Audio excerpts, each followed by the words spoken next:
Pilipinas, una sa ating mga balita. Himas rehas ngayon ang driver ng wing van truck na nasangkot sa malagim na karambola ng aabot sa higit 20 sasakyan na pumatay sa 4 na individual sa Katipunan flyover kagabi. Depensa naman ng suspect na walan daw ng preno ang minamanehong truck. Narito ang balita ni Val Gonzales.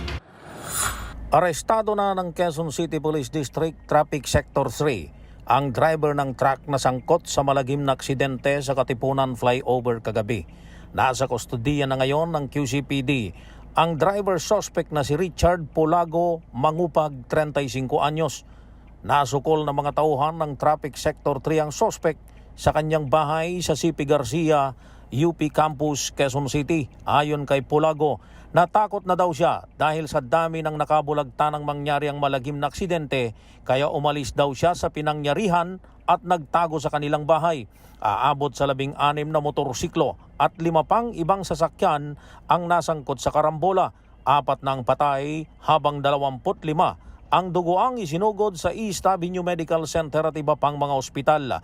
Ilang oras ding isinara ang kahabaan ng Katipunan flyover dahil sa nagkalat na debris mula sa mga nasangkot na mga sasakyan.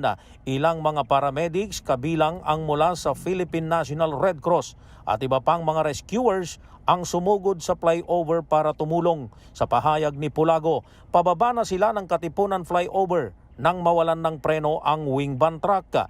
Iniwasan daw niya ang mga hilera ng mga motorsiklo hanggang sa ito'y bumangga sa isang L300 at nabangga na rin nito ang iba pang mga motorsiklo na katabi ng sasakyan. Na humihingi ng paumanhin si Polago sa mga pamilya ng namatay at nasugatan habang inihahanda na ng pulisya ang patong-patong na kasong isasampa laban sa kanya. Humihingi po ako ng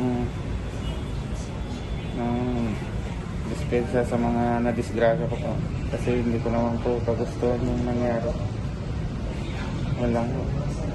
Para sa MBC TV Network News, ako si Val Gonzales, una sa Pilipinas, una sa Pilipino.